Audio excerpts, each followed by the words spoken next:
Hey guys, it's Doc, and today I'm going to take you on a little bit of a trip here. We're out here dredging again. We've been running the excavator, doing some of the final changes on it, on Generation 3, which we'll show you later on. We're running the 2.4s down here as well. But one of the things that I wanted to show you down here today is the fact that you're going to exchange out a ton of black sand. And we were just doing some estimates on it, but I mean, we're going through at least 1 gallon or 2 gallons of black sand an hour with these dredges. I did a real quick test on it. Then later on I did 2 more tests with it, and that's about what we're doing. We're pushing through 1 to 2 gallons of black sand out of our sluice an hour. And then when we're done and we do our cleanup, you know, we only have probably about, you know, maybe a couple quarts, or maybe 2 quarts per dredge or something like that. So you got to understand that you've got to be able to exchange out black sands. And I get that question so much. It's like, I have so much black sand, I'm losing black sand. You got to be able to exchange it out, and that's one of the things. You've got to have a system that rates it on specific density, and that's really what you're doing with it. Unfortunately, you've got to be able to have that black sand go out of your sluice and retain the gold. When we work with some commercial operations, it's funny because the ground will literally be black with black sand. It looks like a sheet of rubber, but it's actually black sand that they're working through and exchanging out. So if you think that you need to hold all your black sand, you're in the wrong mindset. Whether you're using Vortex, whether you're using expanded metal with miner's moss. So you just have to be aware of that. One of the reasons why exchange mattings work so well, example like a gold cube. Take a look at a gold cube. You can run 5 gallons of black sand through that thing, and what's it supposed to do? It's supposed to exchange out the black sand and hold the gold. You're going to have a ton of black sand run through that thing. So I want to show you some of that. I'll be covering some of that today. But get that feeling. I want you to understand that feeling of you've got to speed up sometimes. People think they got to slow down to hold it, when in fact what's happening is your sluice is actually loading up and material's just passing over it because it's full. There's no place for the gold to sit. And you've got to get it to that fine tuning point. And this is what we constantly talk about, is that fine tuning point. When people first run our mats, I tell them over and over and over again, the first thing you do is you get your equipment, the mats completely bare. I don't want to see anything in the mats. And that just opens up their mind to see how fast these things can actually run. And then you slightly tone it down, slightly tone it down. The biggest mistake that people make is they go out and they use a standard setting. So they'll say 1 inch per foot and I'll run it. Well, I'm losing gold. Yes, you're going to use gold. You have to speed it up when you're working with an exchange type surface. So I'm going to take you over there. I'll show you some stuff, some footage. I've got some underwater stuff. We'll be bouncing all around today.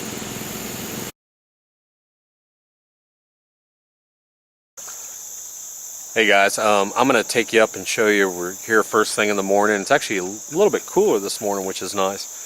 I'm going to take you up there, setting up the dredges for the first run of the day, and I'm going to take you up and show you these mattings bare before we actually start running on them. And we're playing with a couple different configurations of scrubber and razorback. And yesterday they were performing great. We were running them really hot yesterday. Some of the mats are almost bare. We're sending some bigger rocks through it just to play with that too. So let me show you the mats and show you what they look like. Okay, so this is one mat that we made up, and what we've got is we've got razorback, section of razorback, a section of scrubber, a section of razorback. So we're doing it in groups. We have a group of razorback, a group of scrubber, and a group of the razorback. We have UR up under the header box. We're also going to play with a configuration which I think will really work well, which is scrubber, razorback, UR. Scrubber, razorback, UR. Just because it allows everything to fall gently. This is the other mat where we've got scrubber, razorback, so it alternates. So I've got scrubber, razorback, the whole mat up. So we're playing with that one as well. One thing I did want to show you though, okay, I'm going to try and get this without too much sunlight on it, but I wanted to show you a bit what we do as progressive dredging, which is a real good practice to do, which is instead of punching a hole and moving, We actually were here dredging, and this was a hole probably about 5 feet deep, big old hole around. But because we progressively dredge, you can see that this part of the creek looks just like the undredged part over here. So here's, you can see there's my foot, and it's only in 8 inches of water like the other rest of the creek. So this whole area has been dredged down to bedrock, and because we're progressively dredging, we throw the rocks behind us and our tailings actually cover up wherever we were. So you can see now that this whole area that was dredged deep is now back to normal, and we're coming back up and we're working, and we've got a normal creek bed again, all back to natural. But you can also see up in front of these units that's where we're currently working right there, and it is about 4 or 5 feet deep. So this is a real good practice to dredge on, and I'm going to show you some of that underwater.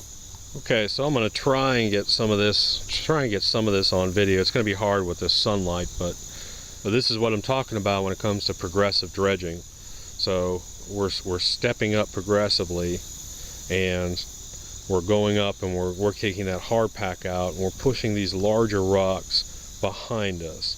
And then as we move forward, our tailings will cover up these larger rocks. So essentially, we're taking what we have here, depositing that a few feet behind us, and then it gets covered up with our tailings, and it goes back to that stage that you just saw over there. So let me show you real quick what it looks like underwater while we're working, and you'll see it.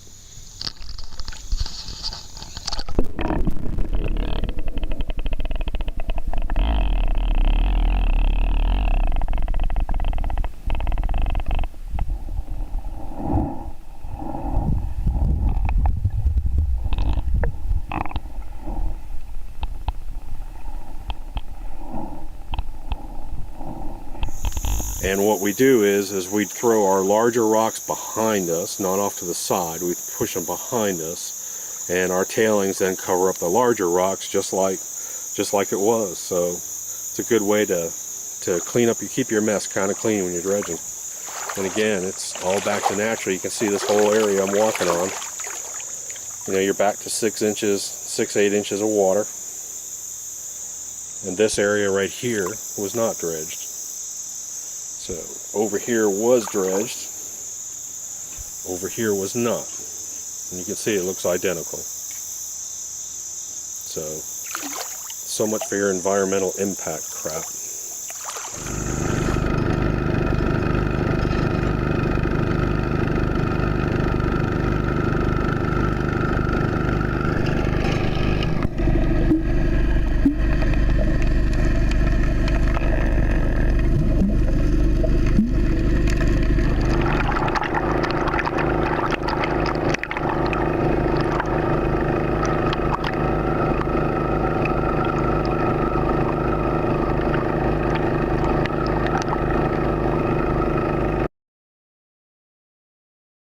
Okay, so over in the background, you can probably hear we've got 2 4-inch dredges running. And I'll tell you what I did. And I've done this before several times, but I'm going to do it a little bit differently today. I have a big tub, it's about a 30-gallon tub, and I put it under each of the sluices, under each of the tailings for these 4-inch dredges. And I went to one dredge, and I put it under it for exactly 60 seconds. And then I went to the other one, and I put it under it for exactly 60 seconds. Now keep in mind that our dredges classify a little bit, so we won't have huge rocks in here. We only have rocks maybe about an inch or so. So what I have in this tub is exactly 2 minutes of tailings, and I'm going to show you something, and you'll sort of get the drift of this. And what I'm going to do is I'm going to pan these down and show you the amount of black sand in 2 minutes. Now if we do an hour-and-a-half run, so now you have to multiply this times 90. So I want to show you something. Okay, so here's the amount of discharge that we have after 2 minutes. And what I'm going to do is I'm going to take this and I'm going to pan it down, and I'm going to show you the amount of black sand in here.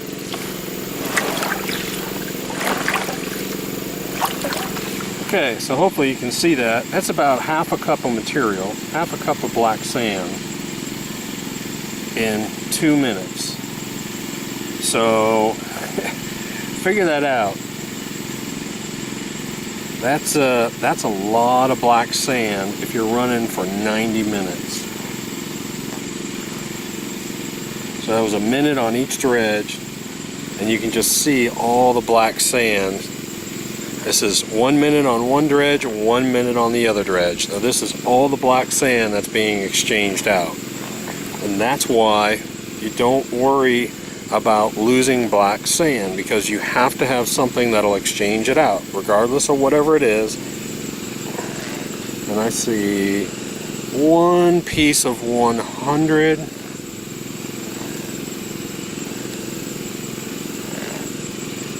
Maybe one piece of 100.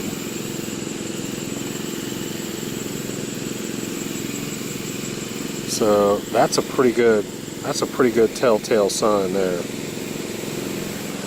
So again, we talk about acceptable losses, and if you ever work with a commercial mining operation, it's the same thing. They measure their loss rates. Probably should say capture rates, but it's actually your loss rate. So your capture rate, if they're running, you know, an acceptable loss rate might be 93% for a commercial operation. So they're comfortable losing 7%. They're not comfortable with it, but they're happy with 93% recovery rate. Some of them want to go up to 95 or 97. But there are a lot of commercial ops that run it at 85, and just because of the material that they're moving. But I think a lot of prospectors on our level get so hung up with 100%, 100%, 100%. And trust me, I'm that way too. I don't want to see a single piece of gold in my tailings. And you should be able to catch, you should see within your runs, you should see a bunch of 50s and a bunch of 100s.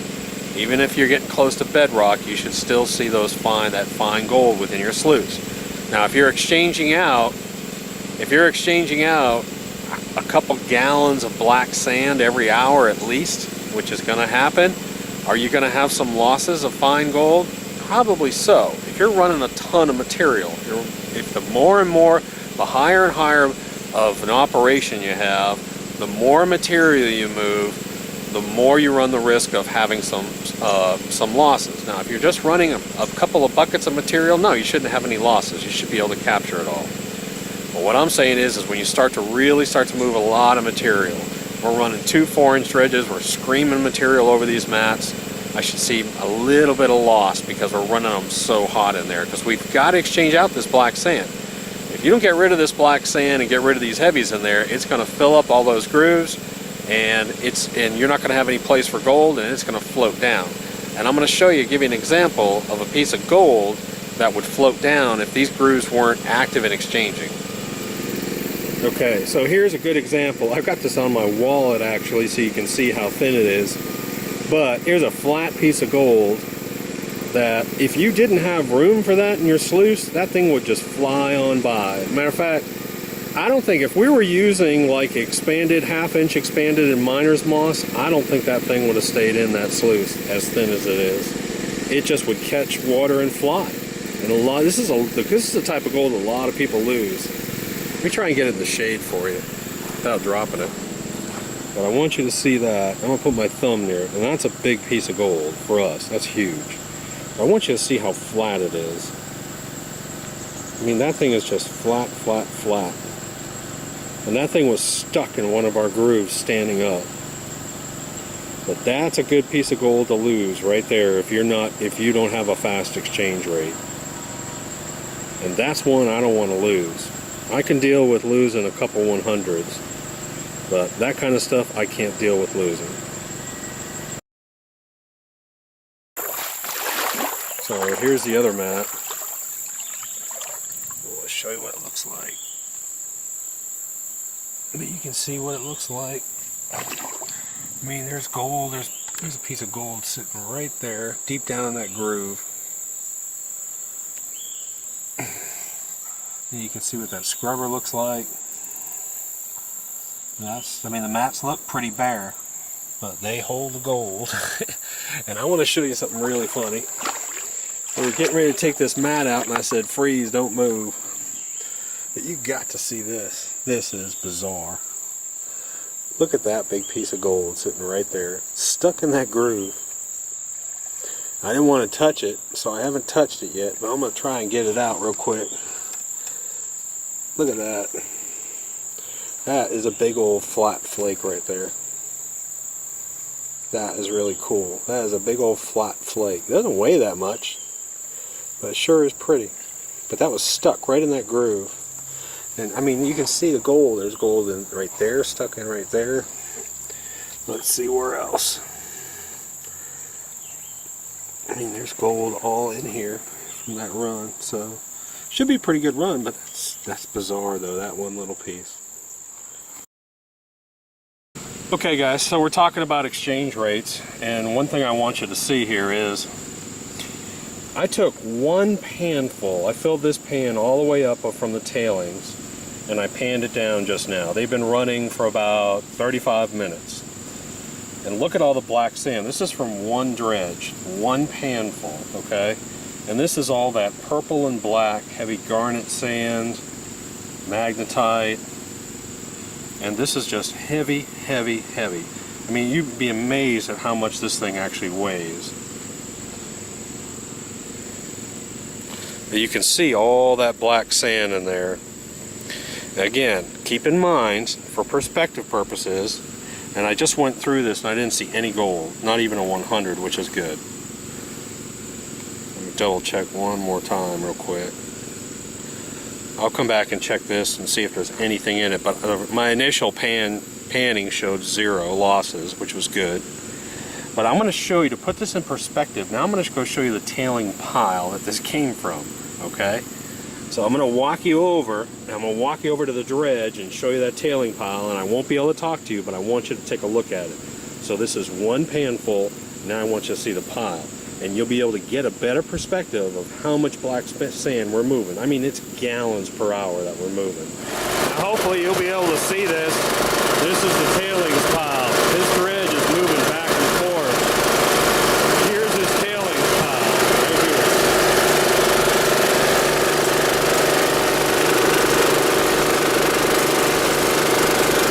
And it's about 3 feet deep.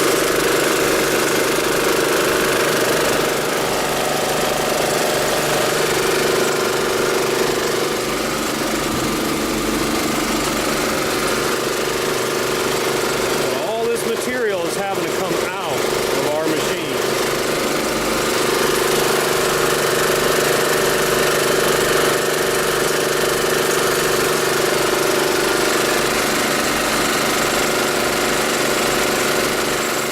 Okay, so you can see the tailings pile. It's a huge tailings pile we've got here.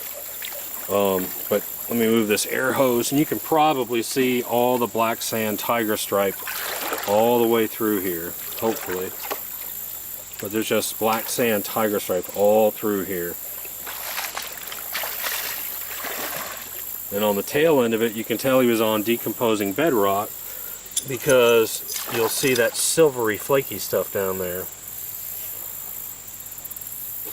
And you can see what I mean about, we're holding lots of black sand. You can see the black sand there. So I've got black sand all back in here, but imagine the amount that had to exchange out for this. A piece of gold right there. Okay guys, I'm moving into the shade over here. But this is that same run. This is that same run that I was showing you the tailings pile on, and we just had tons of black sand coming out of it. Well, the tailing, the cons, there was probably about half a gallon out of one dredge, and it weighed, I can't tell you how much it weighed. But here's what I want you to see. I want you to see all this fine gold in here. I'm going to try and get some of it for you. Okay. But I really want you to see that fine stuff in here. I'm showing you this before I get down to the bottom, because you'll kind of flip out a little bit when you see the bottom probably. Because there's some really nice gold in this run. Again, I'm just blowing through. You can see the pan. I'm blowing through a bunch of gold down here. It's coming back into here just so you can see it. But I'm blowing through a bunch of it. I mean, that's a nice 1 hour run there. Let me show you some of these big ones. There's a couple big ones in here. Bird shot.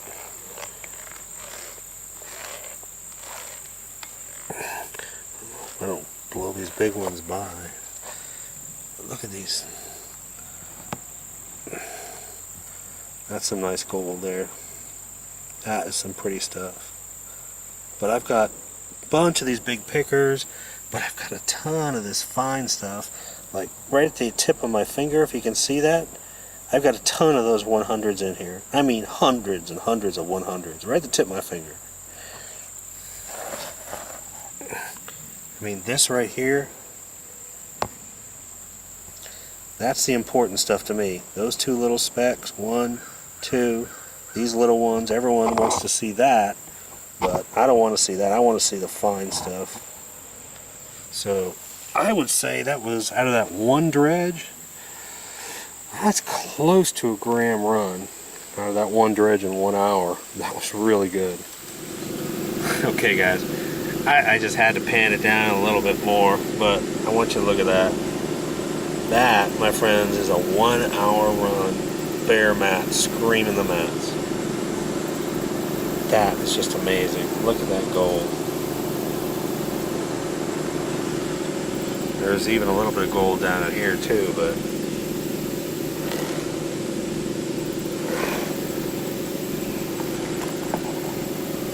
it's just piled, all those 100s and everything are just piled right up in there. That's a great run.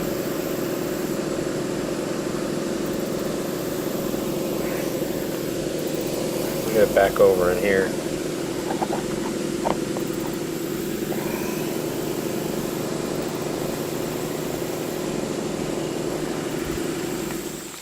But again, that's sort of, let me put that pan down, otherwise I'll drop it. That's sort of what I'm trying to get you to get the concept of, is that you have to, no matter what you use, whether you're using Vortex, whether you're using Miner's Moss, whether you're using riffles, expanded metal, R-mats, it's an exchange process. A lot of people, I think, especially newer prospectors, start to think, well, I need to hold all my black sand. And hopefully I just proved to you that we're pumping out pounds and pounds and pounds of black sand in 1 hour. It's just streaming out of our sluices, and you have to get that exchange rate going, and it's all about fine tuning. Again, I'll stress it, if you're running our mats or even any machine, bring it up to the absolute maximum velocity. I mean, as high as you can go, is rip it through there so nothing's being held. You've got to go to that extreme. Then tone it back down, and once you tone it back down, you'll be able to do tests with it. A good way to test it too is to buy a bag of our cons, because if you can catch this stuff, that's great. If you can catch all this minus 100 in your sluice and you're running fast, high exchange, that's a good place to be. Okay, so we just did a shutdown, and I'm going to show you real quick. I've got these things running really hot, and you can tell by my redneck counterweights. These are boulders that I've got on the back to even pitch this thing down hotter. During the run, I actually changed it, but look at that black sand under here, under that scrubber. That riffle right there is almost solid black sand, and we're running, this is a full hour run. But you can see that there's very little showing in the mat. You can see how bare this mat looks, but I want to show you this.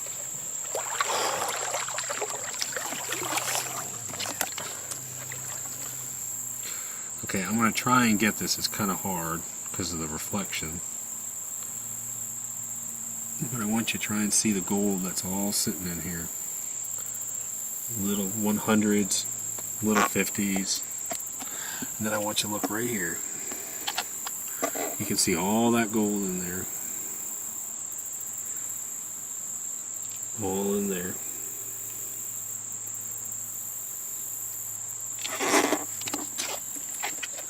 Look at that piece right there. More gold in here. Look at that one. That's in a pre-ramp. Look at that piece of gold. That's in that pre-ramp riffle. It's screaming down a 4-inch dredge.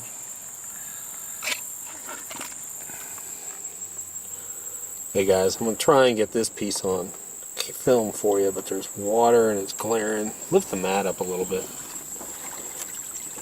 Okay. Look at that piece right there. That is a nice piece of gold sitting right behind that razorback ramp. That is a nice piece of gold. That is pretty. That's probably that's the biggest piece we've seen all week. Sitting right there.